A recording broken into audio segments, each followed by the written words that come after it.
Anime fans அனைவருக்கும் வணக்கம். So இன்றைக்கி நம்ம சோலாண்ட் எபிசோட் 125 தான் பார்க்க போகிறோம். போன எபிசோட் எங்கே முடிஞ்சிருக்கோன்னா, அவன் வந்து ட்ரைபுக்கு போயிருப்பான், அவன் அங்கிளை மீட் பண்ணியிருப்பான். அதுக்கப்புறம் எல்டர்ஸ் எல்லாம் வந்திருப்பாங்க.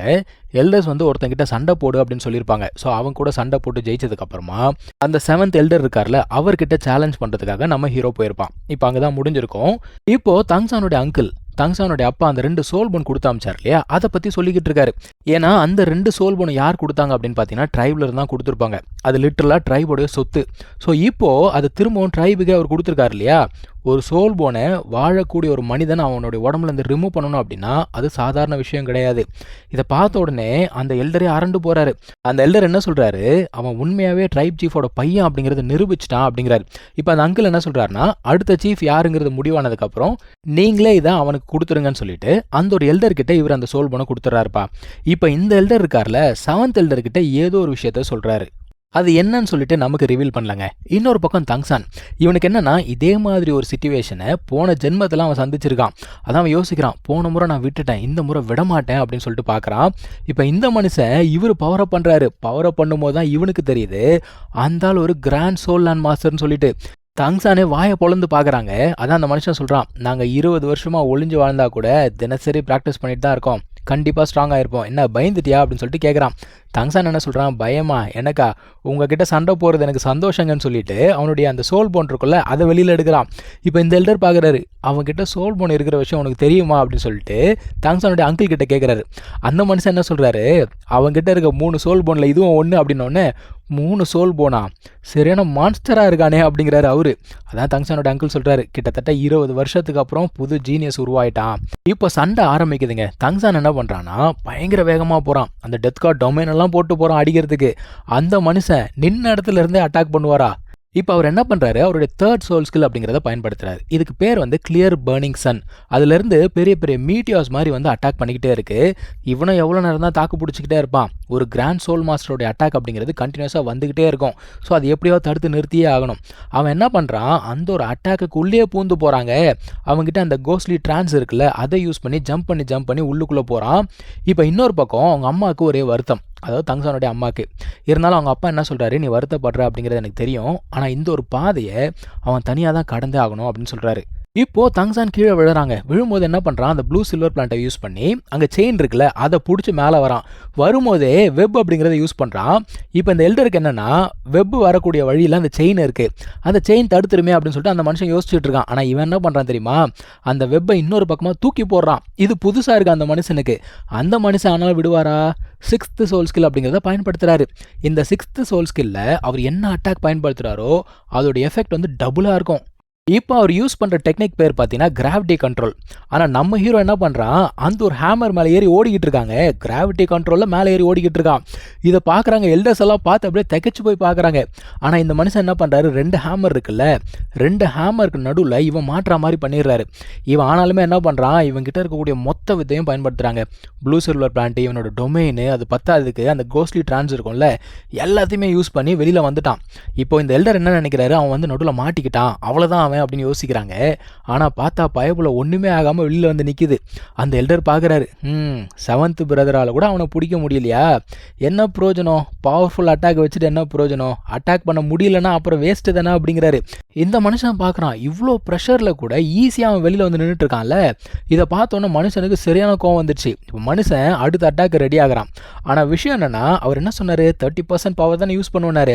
மனுஷன் 40%க்கு மேலே யூஸ் பண்ணிக்கிட்டு இருக்கான். அதை அந்த எல்டர் கண்டுபிடிச்சிட்டாரு. ஏன்னா எப்படியாவது ஜெயிச்சே தீரணும், அப்படி இல்லைன்னு வச்சுக்கோங்க இந்த மனுஷனுக்கு மான பிரச்சனை ஆகிடும். பயங்கரமாக வெறி கொண்டு நிற்கிறான், விட்டா அடித்து விளாச்சிடுவார் போல தெரியுது. அவர் என்ன யோசிக்கிறாரு, இவன் சரண்டர் ஆகிட்டான் அப்படின்னா நான் வந்து எல்லாருக்கிட்டையும் சொல்லிடுறேன், இந்த மாதிரி நான் வந்து அதிகமான பவர் யூஸ் பண்ணேன் அப்படிங்கிறத சொல்லிடுறேன். இந்த வகையில் இவருமே வந்து இவரோட பவர் யூஸ் பண்ண மாதிரி ஆகிடும். அதே சமயத்தில் அந்த எல்டர் வந்து ஒன்று சொன்னார்ல, இவர்கிட்ட என்ன சொல்லியிருப்பாருன்னா, மேட்ச் வந்து டையில் முடிச்சிரு அப்படிங்கிற மாதிரி சொல்லியிருப்பாரு. அதாவது அவனை தோக்கடிக்குவானா, மேட்ச் வந்து ட்ரா ஆன மாதிரி முடிச்சிருங்கிற மாதிரி அவர் சொல்லியிருப்பாரு. இப்போது அவன் வந்து சரண்டர் ஆகிற மாதிரிலாம் தெரியல, அவன் எதிர்த்து அடிக்கிறதுக்கு ரெடி ஆகிட்டு இருக்கான் தங்சான். ஸோ 2 பேருமே போட்ட சண்டையில் அந்த செயினே உடஞ்சி போதுங்க. செயின் உடஞ்சி கீழே விழுந்தா கூட 2 பேருமே சண்டை போகிறத நிறுத்தலை.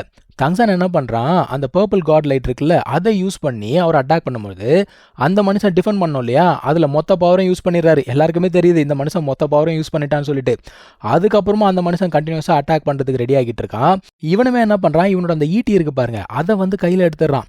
ஸோ அந்த மனுஷன் ஹேமரை தூக்கி போட, இவன் ஈட்டியை தூக்கி போட, ரெண்டுமே வந்து பார்த்தீங்கன்னா அப்படியே ஒராசிட்டு வருது. இவன் அந்த அட்டாக்லேருந்து தன்னை பாதுகாத்துக்கணும் அப்படிங்கிறதுக்காக அவன்கிட்ட இருக்க எல்லாத்தையுமே பயன்படுத்துகிறான். அந்த சோல் போனு, ப்ளூ சில்வர் பிளான்ட், டொமைன்னு சொல்லிட்டு எல்லாத்தையும் போட்டு பாதுகாத்துக்கிறான். அதே சமயத்தில் அந்த எல்டர் இருக்கார்ல, இந்த ஈட்டியை உடைக்கணுன்றதுக்காக ஹேமரை திரும்ப எடுக்கிறார். எடுத்து ஈட்டியை உடைச்சிடறாரு. ஆனால் தங்சான் இதுக்காக தான் காத்துக்கிட்டு இருந்தான்.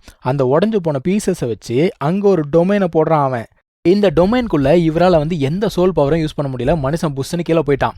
இப்போது இவங்க எல்லாருக்கும் ஐயோ என்ன ஆச்சுன்னு தெரியலையேன்னு சொல்லிட்டு வருத்தப்பட்டுக்கிட்டு இருக்காங்க. தங்சானோட அங்கிள் கீழே போய் பார்க்குறாரு. தங்சான் வந்து நடந்து வரான். அவனுக்கு எதுவும் பெருசாக இல்லை, லைட்டாக தான் அடிபட்டிருக்கு. எனக்கு ஒன்றும் பிரச்சனை இல்லை அப்படின்னு சொல்லிட்டு மேலே போயிட்டான். இந்த மனுஷன் பார்க்குறான், என்னோட பிரதர் ஒரு மான்ஸ்டரை வளர்த்து வச்சிருக்கான் அப்படிங்கிற மாதிரி யோசிச்சுட்டு அவனும் மேலே வந்துடுறான். மேலே போன உடனே அந்த ஆண்டியும் பார்க்குறாங்க. இவனுக்கு எதுவும் பெருசாக அடி இல்லைன்னு தெரிஞ்ச உடனே இவன் பாட்டுக்கு உட்காந்து என்ன பண்ணுறான், மெடிடேஷன் பண்ண ஆரம்பிக்கிறான். ஏன்னா ரெக்கவர் பண்ணும்ல. இப்போ இவங்க என்ன பண்ணுறாங்க, அந்த எல்டர் கிட்ட சொல்கிறாங்க, நீங்கள் தான் வந்து 7th எல்டரை பிடிச்சி வைக்கணும். அவர் வந்த உடனே ஐயோ குயோன்னு கத்துவார், நீங்கள் தான் அடக்கணும் அப்படிங்கிற மாதிரி சொல்கிறாங்க. எல்லாரும் சிரிச்சிட்டு இருக்காங்க. இப்போ அந்த மனுஷன் வரான். எங்க அந்த பையன் எங்க, நான் பயங்கரமாக அடிபட்டுச்சான் அவனுக்கு அப்படின்னு சொல்லிட்டு வராரு. வந்து பார்த்தா அவன் மேலே உட்காந்துட்டு இருக்கான். இவன் அப்படி மேலே ஏறி வந்தான், நீ காப்பாற்றினியா அப்படின்னு சொல்லிட்டு ட்ரைப் சீஃபை பார்த்து கேட்குறாரு. அதான் அவர் சொல்கிறாரு, நானெல்லாம் காப்பாற்றலை, அவனாக தான் ஏறி வந்தான் அப்படின்னு. உடனே வாய்ப்பே கிடையாது, இங்கே பாரு என்னோட ஃபுல் அட்டாக்ல அவனுக்கு பயங்கரமாக அடிபட்டுருக்கணும், இதெல்லாம் வாய்ப்பே இல்லை, ஏமாத்துறீங்க அப்படின்னு சொல்லிட்டு பேசுகிறாரு. அதான் இந்த எல்டர் சொல்கிறாரு, டேய் ஒழுங்கு மரியாதை உண்மையை ஒத்துக்கோ, நீ எப்பயோ தோத்துட்ட சரியா, நீ தான் முதல்ல உன் ப்ராமிஸை பிரேக் பண்ண, நிறைய பவர் அப்படிங்கிறத பயன்படுத்தின, நீ தோத்துட்ட அப்படிங்கிறத ஒத்துக்கோ அப்படிங்கிறாரு. அது மட்டும் இல்லாமல் எல்டருக்கு தெரிஞ்சிருக்குங்க தங்சானுக்கு வந்து ஃப்ளையிங் எபிலிட்டி இருக்குன்னு சொல்லிட்டு. அதான் அவர் சொல்கிறாரு, அவன் நினச்சிருந்தா இந்த சண்டையில் யூஸ் பண்ணிருக்க முடியும், அவன் அதை யூஸ் பண்ணலை அப்படிங்கிறாரு. இப்போ இந்த மனுஷன் நடந்ததை யோசிச்சு பார்க்குறான்.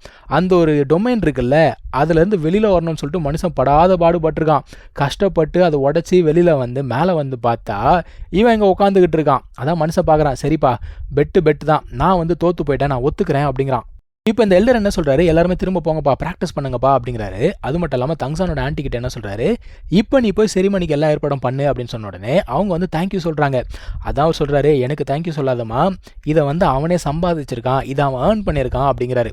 இப்போது தங்சானோட அங்கிள் அவர் என்ன கேட்குறாருன்னா, ஹவுத்தியன் ட்ரைப் வந்து ரொம்ப காலமாக ஒளிஞ்சு வாழ்ந்துட்டு இருக்கோம். ஸோ நான் என்ன யோசிக்கிறேன்னா, திரும்பவும் ஹவுத்தியன் ட்ரைப் சோல் லேண்ட்குள்ளே போக வேண்டிய டைம் வந்துருச்சுன்னு நினைக்கிறேன் அப்படிங்கிறாரு. ஆனால் அந்த எல்டர் வந்து வேணாம் அப்படின்னு சொல்லிட்டு தடுக்கிறாரு. எதுக்காக அப்படின்னா, தங்சானுக்காக தான் மனுஷன் அதை சொல்கிறாரு. அதாவது ட்ரைபுக்கு இப்போ ஒரு லீடர் தேவை. இவரும் சரி இவரோட அங்குளும் சரி எல்லாருக்குமே வயசாயிடுச்சு. ஆனால் தங்சான் அப்படி இல்லை, அவனுக்கு முன்னாடி மிகப்பெரிய பாதை அப்படிங்கிறது இருக்குது. ஸோ இவனுக்கு இப்போ பார்த்தீங்கன்னா நல்ல ட்ரைனிங்கும் கைடன்ஸும் தேவைப்படுது. மனுஷன் இதுக்கு முன்னாடியே சொல்லியிருப்பாரு, எனக்கு வந்து இன்னொரு 3 கண்டிஷன் இருக்குது அப்படின்னு சொல்லியிருப்பாரு. அந்த 3 கண்டிஷனை இவன் வந்து பக்காவாக முடிச்சிட்டான் அப்படின்னா இவன் வந்து அடுத்த ட்ரைப் சீஃபாக மாறிட முடியும். ஸோ அது வரைக்கும் வெயிட் பண்ணு அப்படின்னு சொல்கிறாரு. இங்கே தான் இந்த எபிசோட் முடியுதுங்க. நம்ம அடுத்த எபிசோடில் மீட் பண்ணலாம். தேங்க்யூ ஸோ மச் ஃபார் வாட்சிங். Take care. பை.